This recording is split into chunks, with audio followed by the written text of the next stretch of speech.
يا ربي لك الحمد حتى ترضى ولك الحمد إذا ما رضيت ولك الحمد بعد الرضا ولك الحمد أبدا أبدا أبدا. الحمد لله الذي أنزل على عبده الكتاب ولم يجعل له عوجا. والحمد لله الذي لم يتخذ ولدا ولم يكن له شريك في الملك ولم يكن له ولي من الذل وكبره تكبيرا. الحمد لله الذي نحمده ونستعينه ونستغفره ونؤمن به ونتوكل عليه ونعوذ بالله من شرور أنفسنا ومن سيئات أعمالنا. من يهده الله فلا مضل له ومن يضلل فلا هادي له. ونشهد أن لا إله إلا الله وحده لا شريك له ونشهد أن محمدا عبد الله ورسوله أرسله الله تعالى بالهدى ودين الحق ليظهره على الدين كله وكفى بالله شهيدا. فصلى الله عليه وسلم تسليما كثيرا كثيرا. ثم أما بعد فإن أصدق الحديث كتاب الله وخير الهدي هدي محمد صلى الله عليه وسلم وإن شر الأمور محدثاتها وإن كل محدثة بدعة وكل بدعة ضلالة وكل ضلالة في النار. يقول سبحانه وتعالى في كتابه الكريم بعد أن أقول أعوذ بالله من الشيطان الرجيم: وكذلك نري إبراهيم ملكوت السماوات والأرض وليكون من الموقنين. وأيضا يقول سبحانه وتعالى: وتلك حجتنا آتيناها إبراهيم على قومه نرفع درجات من نشاء إن ربك حكيم عليم. رب اشرح لي صدري ويسر لي أمري واحلل عقدة من لساني يفقهوا قولي. اللهم ثبتنا عند الموت بلا إله إلا الله. اللهم اجعلنا من الذين آمنوا وعملوا الصالحات وتواصوا بالحق وتواصوا بالصبر. آمين يا رب العالمين.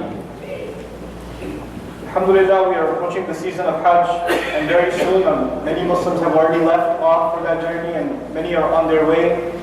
I'd like to start by praying and asking Allah Azza wa Jalla to accept all of those that have made the effort to go this year, and that Allah keep them safe from disease, from sickness, from injury, and that Allah Azza wa Jalla accept all of their worship, and that they come back to their family and loved ones safely. After that, I wanted to obviously take this opportunity to speak a little bit about the legacy of Ibrahim alayhi salam from a particular point of view. Hajj, the occasion of Hajj, is a good opportunity for us to get reintroduced to this great messenger alayhi salam, because after all, this Hajj is his legacy. This is something Allah Azza wa Jalla had given as a gift to Ibrahim alayhi salam, and in his lineage, Muhammadur Rasulullah sallallahu alayhi wa sallam revived that legacy. Before I share with you the point of my khutbah itself, a few things that I think are important for Muslims to know. I feel even as I was being raised, and we heard khutbahs all our life, and we knew a lot about Ibrahim alayhi salam through various talks and lectures and khutbahs, but there are some important details I feel like we should refresh in our minds. So I'll start with those few things that often get overlooked, and then inshallah ta'ala I'll talk about the ayat that I'd really like to share with you, and a common misconception that even Muslims have sometimes about Ibrahim alayhi salam. The first thing I want to share with you is when Rasulullah sallallahu alayhi wa sallam started praying in the direction of the Qibla. When he started praying in the direction of Al-Kaaba, the Jews of Medina were very offended. It's an interesting discussion even to understand why would they be offended. Because if they don't even think that the messenger is true sallallahu alayhi wa sallam, then they shouldn't care if he prays east, west, north or south. The fact that they were upset was actually proof that deep down inside, they knew he is the messenger of Allah sallallahu alayhi wa sallam, and they knew that the capital of Islam has just changed. It has gone from Al-Masjid Al-Aqsa to Al-Masjid Al-Haram. It's gone to the Kaaba. And that was something deeply offensive to them, so they complained about it. Of course, they also complained because in their books the change had already been made by the hands of human beings. يُحَرِّفُونَ الْكَلِمَ عَنْ مَوَاضِعِهِ. They of course attribute themselves, Bani Israel, the children of Israel, whose other name is Yaqub alayhi salam, they also attribute themselves to Ibrahim alayhi salam. After all, Israel is the grandson of Ibrahim alayhi salam. So they also have affinity and love and affection for Ibrahim alayhi salam. But it's interesting that they didn't recognize that Ibrahim alayhi salam was the one who built the Kaaba. They didn't see it as Ibrahim alayhi salam as the one building the Kaaba. What's remarkable is that in the history of Bani Israel, in their history, the most important prophet, the most important messenger is Musa alayhi salam. All of you probably know that. In Jewish history, Moses, in the history of Bani Israel, Musa alayhi salam is the most prominent, most important figure. And his life has been recorded in great detail in the Quran, in several places. One of the things that's very peculiar about his life, about the life of Musa alayhi salam, that I want to bring to your attention, is that when Musa alayhi salam was young, and he accidentally, he was defending himself, and he punched a soldier, and the Coptic, he died. And he was given advice by his friend to run away from Egypt. And he ran away. And Allah guided him in the direction of Madian, the city of Madian. By the way, Madian is an Arab region. Madian is Arab. So Musa alayhi salam ended up in the Arab lands. He ended up in the Arab lands. And there he met the person who Quran calls Shaykhun. Wa abuna Shaykhun Kabir. So the Qasas, his daughter is described him as Shaykh. Some ulama believe that is Shu'aib alayhi salam, others have criticism about that. There's a difference of opinion who that person was. The fact that we know for sure, Allah Azza wa Jalla did not mention his name. He just calls him a Shaykh of Madian. So we'll leave it at that. But that's not the point I wanted to make. You all know, if you don't know now, you'll know that eventually there was a negotiation between this old man and Musa alayhi salam. And he agreed to marry one of his daughters to Musa alayhi salam. And you know how we have dowry, we have mahar? The agreement was, I'll get you married to one of my daughters, but you have to work for me for 8 years, and if you like, you can extend it to 10 years. Okay? And تأجرني 8 حجج. You know, and وإن أتممت 10 فمن عندك. And if you could finish 10, it's from up to you. This was not actually to make it hard for Musa alayhi salam, because he already knew Musa alayhi salam is homeless. He's ran away from home. Musa alayhi salam has already told him the whole story of what happened to him, so he doesn't know he has nowhere to go. And he sees that he's an honest man, honest enough that he's willing to give his daughter in marriage to him. But also realizes this guy doesn't have a job right now. He has nowhere to go. So I'm just going to support him, and I'm going to say, look, my man will be, you work for me 8 years. Stay here 8 years. So actually it seems like he was putting hard conditions on him, but he was actually helping Musa alayhi salam out. He was getting him married and providing him a place to be and a stable income.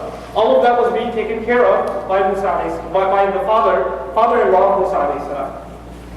But it's remarkable that in the Quran, now I don't want you to speak because this is khutbah, it was 8 to 10 years, yes? 8 to 10 years. The Arabic word for year is sana. The other word for year is am. He uses neither of those. He says to Musa alayhi salam, ثمانية حجج.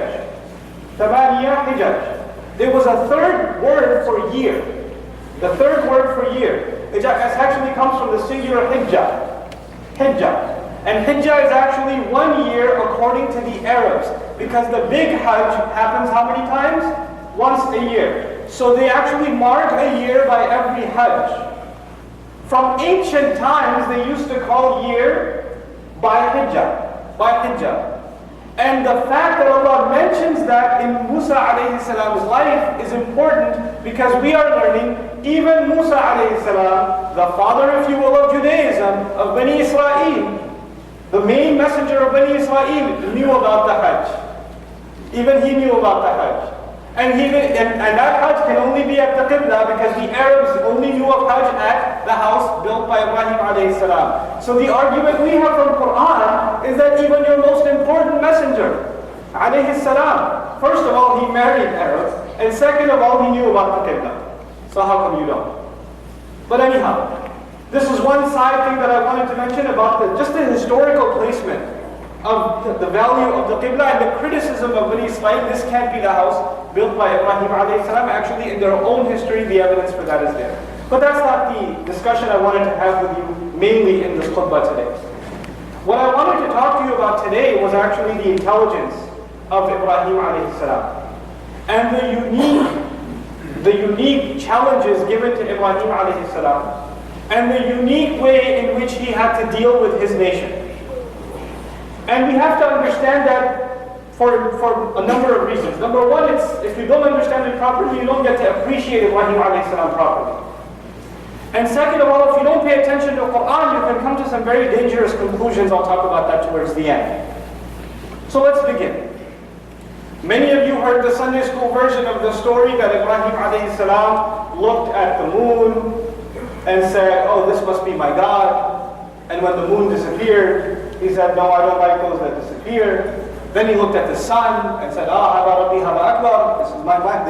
This must be my God. This must be my master. It's bigger. And then when it disappeared, then he said, and he kept going on this journey, trying to figure out who his God is. But I'm going to add something. And by the way, these are the same ayats, Surah Al-An'am. Before Allah tells us that Ibrahim alayhi salam started speaking this way, Allah says, وَكَذَلِكَ نُرِي إِبْرَاهِيمَ مَلَكُوتَ السَّمَاوَاتِ وَالْأَرْضِ. We were showing Ibrahim the kingdom of the skies and the earth, the dominion of the skies and the earth. وَلِيَكُونَ مِنَ الْمُوقِنِينَ, and so that he may be from those who has absolute conviction. Ibrahim alayhi salam is both a student and a teacher. And one of the best ways to teach a lesson is to speak from the point of view of the student. I'll say that again. One of the most effective ways of teaching is to speak as though you yourself are a student. Ibrahim alayhi salam is trying to teach the most important lesson that humanity will ever learn, that Allah is one, that they should worship one God. But he's going to teach it from the perspective that even those who worship the sun or the moon, even they can understand. Now, when Ibrahim alayhi salam starts speaking, and he says, فَلَمَّا جَنَّ عَلَيْهِ اللَّيْلِ وَرَأَى كَوْكَبًا قَالَ هَذَا رَبِّي. When the light fell on him and the stars showed up, he said, that's my master, that's my God. فَلَمَّا أَفَلْ, and when they disappeared, morning came, he said, I don't like those that disappear. Ask yourself this question. Ibrahim alayhi salam, one of the most intelligent human beings that ever lived. He doesn't know that by morning he's not going to be able to see the stars. He hasn't seen stars before. This is a demonstration. This is not his own discovery. He's not going out and saying, God, that must be God. Those stars are amazing.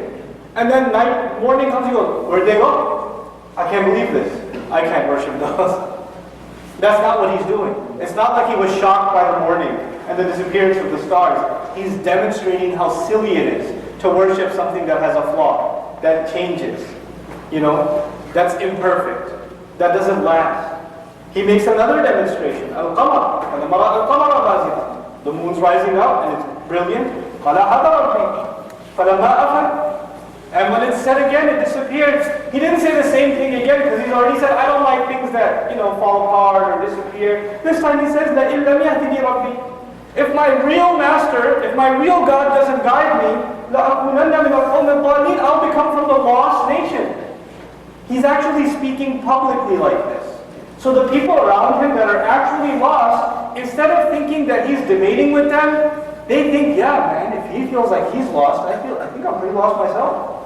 He's trying to identify with the people that he's speaking with.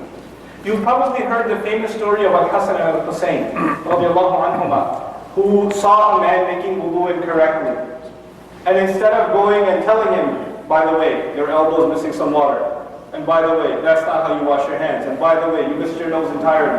What did they do? They started making wudu themselves and arguing with each other. No, you're supposed to do it this way, you're supposed to do it that way. They knew how to make wudu, but this was a polite way of exposing the older gentleman of what he was doing wrong. Ibrahim alayhi salam was given this way of speaking. To speak, demonstrate this way, in order to expose to them the silliness of their beliefs. And then he turns to the sun and even says, Hada akbar, which is interesting because, in the Arabic language, you're supposed to use hadihi. You're supposed to use hadihi.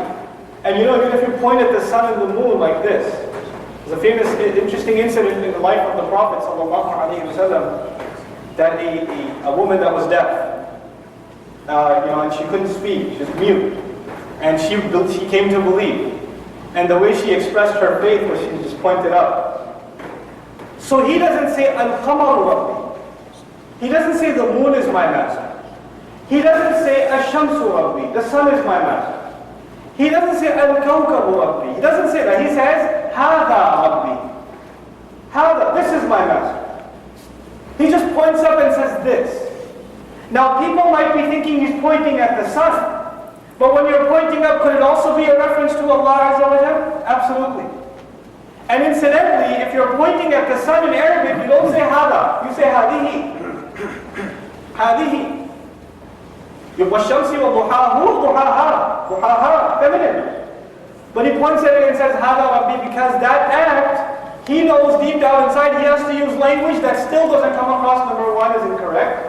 Two, that in his heart of hearts he's still referring to Allah. And three, there's another beautiful thing here. Is the sun near or far? It's far. Stars are near or far? They're far. The moon is near or far? It's far. You're supposed to say dhalika. But he's talking about Allah, and Allah is always close. So he says hada. Hada Rabbi. This is the genius of Ibrahim alayhi salam. And once he makes that once he helps people realize this, then finally he says, "Inni wajjahtu wajhiya lilladhi fatara as-samawati wal ard." He's not going to look for anything more. He's not even going to do further demonstration on the earth. I have turned my face entirely, no doubt about it, to the one who fashioned, who molded the skies and the earth. And now, at this point, وَمَا أَنَا مِنَ الْمُشْرِكِينَ, I'm not from people who do shirk at all. You have to understand something about Ibrahim alayhi salam. Some people think incorrectly. Maybe he worshipped the sun first, or he worshipped the stars first, then he worshipped the moon, then he worshipped the sun, and eventually he became a believer. Quran, several occasions, comes to the defense of Ibrahim alayhi salam, يقول مَا كَانَ مِنَ الْمُشْرِكِينَ. When you say ma in Arabic, that's actually not just negation, as Arabic students here. No, it's a refutation. No. He wasn't from the mushrikeen ever. And kana is used in an abadiya sense, in Old Arabic. He wasn't ever from people who do shirk at all, at no point in his career. And when he speaks publicly and just comes out and says it, he says, "Inni wajjahtu wajhiya lilladhi fatara as-samawati wal ard." Now, this kind of, and we know, by the way, Ibrahim alayhi salam, he was a young man when he declared his faith. He was in other surahs in the Quran we learned that he was offended by the shirk that these people used to do. And they were going to go celebrate somewhere, and he says, "Inni saqim, I'm sick." What he meant is, I'm sick of your faith. I'm sick of your shirk. I'm sick of the insults to God that you do by worshiping these creations. He was sick of that. He was the only Muslim. He was the only believer. And of course, when they left, they broke and destroyed all the idols. There was a huge mess. Literally, Juzat and the Quranic word for Ibrahim a.s. breaking the idols, Urdu mein kehte hain kachuban nikal diya. Right? He didn't just break the idols. He made qima out of the idols. He stepped and stomped until it was little bits and pieces. Because if they came back and if one idol was broken in two, you could still take the head and worship that at least. No, there was nothing left. It was like Legos all over the place. That's what it was. He really went to town on those idols. Now I want to tell you an interesting story. I was traveling to Washington State, and I met an interesting fellow there, a Malaysian brother, who was telling me something that happened in Malaysia with Malaysian youth. There were a bunch of youth, a few years ago, maybe 10, 15 years ago, who were, they had a follow. There was one kind of fiery khatib speaker, he had a following, and he had a lot of youth following. And he gave a khutbah about Ibrahim alayhi salam, and how Ibrahim alayhi salam destroyed the idols.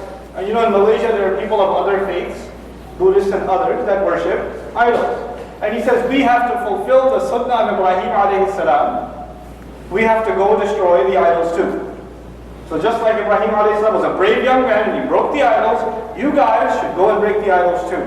And so all over the country, in the middle of the night, young Muslim kids, like teens, were going out and breaking idols at temples. This is something absolutely forbidden in Islam, by the way. But they were quoting ayat of Quran, and Ibrahim alayhi salam was being used as proof. Ibrahim's noble legacy was being used as proof to do this.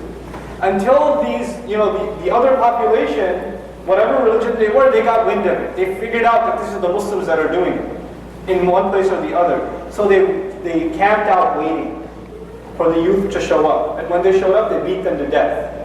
There were a bunch of Muslim kids that died. Dumb teenagers that were manipulated by religious rhetoric that died as a result. There were riots in the country. All started from an irresponsible khutbah. An irresponsible use of evidence. We have to, I'm bringing this up very consciously. The ummah today, the vast majority of it is young. If you don't know, 60% of Muslims are under 30. That's the population of the Muslims on this planet. That means we're extremely, volatile. We're susceptible. And when we make istidlal, when we quote ayat of Quran or hadith of the Prophet ﷺ, and if there's a fiery way of quoting them, then you can manipulate young kids who don't have a sound education, and they can do some pretty ridiculous things, and then all of us suffer the consequences. The entire ummah is defamed as a result. This is not just one incident. This happens time after time after time after time again. And why does it happen? Because we don't have a sound education in our own religion. I want to help myself, I want to remind myself and help all of you understand why you can't use Ibrahim alayhi salam's example like that. Why can't you? Well, he did it. Quran says he broke the idols. Why can't we go break them? Why can't we sit next to, a Christian friend and say, by the way, Jesus, yeah, he's my God. No, actually, he was sacrificed. No, he's not my God. And you're trying to do Ibrahim alayhi salam style of argumentation, and then finally say, hey, are you Muslim now? And then you come back to me and say, I tried the whole Ibrahim alayhi salam thing with my Christian friend. It didn't work. I pretended to believe in Jesus and all of that, and then it didn't work. I don't know. I started by saying there are two ayat in this passage. They're very powerful. Two ayat in this passage. At the beginning, كَذَلِكَ نُرِي إِبْرَاهِيمَ مَلَكُوتَ السَّمَاوَاتِ وَالْأَرْضِ. Towards the end, وَتِلْكَ حُجَّتُنَا آتَيْنَاهَا إِبْرَاهِيمَ. That, in fact, is the way of making an argument we specifically gave to Ibrahim alayhi salam. Ibrahim alayhi salam was given a very particular way of dealing with that nation. And there's a reason for that. He had no followers. Zero. He was the only one that's going to believe in that tribe. And his legacy was going to go on. It was much bigger than that. They finally caught him. They accused him. He actually made them even angrier when they caught him. Instead of being scared, he said, Kabir, ask the big one. Kabira minhum. Ask them, because the axe is probably by him. So, you believe in him, right? So they got even more angry. They decided to throw him into a fire. You know how the story goes. But the rest of the legacy of Ibrahim alayhi salam, the doors to that are opened by this incident. This is something particularly given to Ibrahim alayhi salam. Ibrahim alayhi salam's legacy, if you want to say, well, Ibrahim alayhi salam did it, we should do it. Well, he did a lot of other things like jumping into a fire. He did a few other things, like putting a knife to his own child's neck. Those were tests specific to Ibrahim alayhi salam. These are instructions unique to Ibrahim alayhi salam. And actually, this is something religion haters, not just Islam haters, religion haters use. I was listening to an atheist make the argument, they weren't even criticizing the Quran, they were criticizing the Bible. And they were talking about how, what kind of book is this? This man is taking his child and he's going to try to kill him, and God wants him to do it? What kind of God is this? Why would God want him to do that? What kind of God would want you to kill your own kid? I can't believe in this religion. This woman was talking about Christianity. Well, is that true in Islam too? Yes. And she says that if that's the kind of religion, I'm not surprised that religious people are fanatics. They're just a bunch of crazies. Even their book is saying crazy things.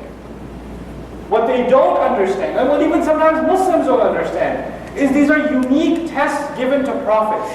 Allah tests prophets alayhi salam in ways He does not test us. He gives harder instructions to prophets that don't apply on us. And that's a gift of Allah on us, that they go through hardships, they go through incredible challenges, and then Allah says, remember them. When you remember their challenges, and you compare your challenges to theirs, you'll be like, I don't have any problems. I've got it easy. Because when you think about Ibrahim alayhi salam, you stop complaining. I'm reminding myself and others. When we go to Hajj, and the Ihram comes on, and you can't tell who's a millionaire, and you can't tell who's a janitor.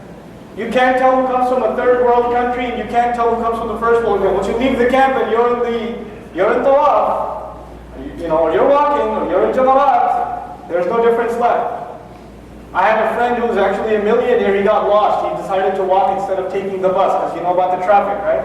He got lost. He's a millionaire. Makes maybe 10 million a year. And he, there was some trucker. And he just pulled over and asked him, hey, can you give me some directions? The guy gave him $5. He doesn't know, he thinks he's begging. There is no class once you go there. There is no class. There is no distinction between us. The only thing left is you and Allah. That's it. That's all it is. All of your business, all of your status, all of your seniority, all of your authority, all of it disappears for those few days. And that's supposed to happen so we remember who we really are. Just dirt. That's all we are. That's what it's supposed to do. It's incredible that when we go to Hajj and Allah Azza wa Jalla gives us advice, why are you going to Hajj? What will you gain out of Hajj? One of the things that we gain out of Hajj was وَاجْتَنِبُوا قَوْلَ الزُّورِ. It's incredible that Allah says that. That don't say false things. When you come back, don't be corrupt people. You know, people that own like haram businesses and they go to Hajj every year, right? Allah says don't be corrupt if you go to Hajj. You should clean all of these things out of your system. Ibrahim alayhi salam wasn't just worried about stars and suns. Shirk is not just done of idols. We don't have to worry about that now. You say, oh, well, thank God my children are not interested in worshiping the sun or the star or the moon. That's not the problem anymore. The real challenge now, the real idols of our time that have to be smashed, like Ibrahim alayhi salam smashed idols, the real idols of our time are our own egos. It's our pride. There are new idols now. They're not like the idols of the past. It's our own addictions that have become an idol. Have you seen somebody who worships their desires? You can't even help it. You're addicted to whatever it is on the internet. You're addicted to certain really bad things and you know they're bad. And you see, I can't even help myself. You submit yourself to those things. That's what Hajj is supposed to clean out of your system. And this season, even if you're not going to Hajj, you're supposed to have that mentality even before you go. It's incredible. The summary of the entire Hajj I mentioned in my previous khutbah was إِذْ جَاءَ رَبَّهُ بِقَلْبٍ سَلِيمٍ. Ibrahim came to his master with a sound heart, a healthy heart. Allah didn't say he came to him and then his heart was clean. We're supposed to go to Hajj with a clean heart. Not go there and then we'll clean our heart. You're supposed to go clean, with clean intentions. And you know what Americans are notorious for at Hajj? Complaining the most. We have the most amenities. We are the closest to Jamarat. We have the most air-conditioned camps. We have trays of food being like walked through security guards to get our camps the food. And there are people who haven't eaten a proper meal for 2-3 days, just staring at the food going through to the camp. And we are the people who complain the most. SubhanAllah. That's what Hajj is supposed to be. This is the legacy of the one who was more grateful than anybody else. Shakiran li an'umihi. We're supposed to remember the legacy of this man, alayhi salam, for many reasons. And Allah doesn't let us forget because of this remarkable season. We pray that Allah Azza wa Jal once again accepts the Hajj of everyone who's going. May Allah Azza wa Jal give all of us who haven't had the opportunity, the health, the means, the provision, that Allah provides us, the gifts, the rizq, that we are able to go visit His beautiful house and cleanse ourselves. May Allah Azza wa Jal make us of the people whose hearts have turned to Allah and they've turned to Him in full sincerity and have decided to change themselves even if they don't get to go to Hajj. Barakallahu li wa lakum fil Qur'an al-Hakim wa nafa'ni wa iyyakum bil ayati wa dhikr al-Hakim.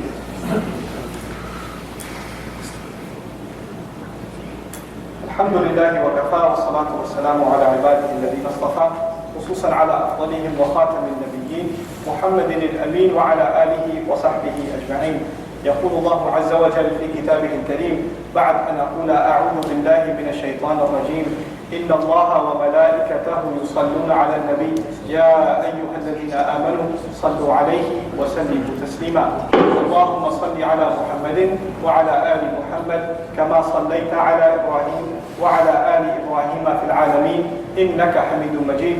اللهم بارك على محمد وعلى آل محمد كما باركت على إبراهيم وعلى آل إبراهيم في العالمين إنك حميد مجيد. عباد الله رحمكم الله اتقوا الله إن الله يأمر بالعدل والإحسان وإيتاء ذي القربى وينهى عن الفحشاء والمنكر ولذكر الله أكبر والله يعلم ما تصنعون. أقم الصلاة إن الصلاة كانت على المؤمنين كتابا موقوتا.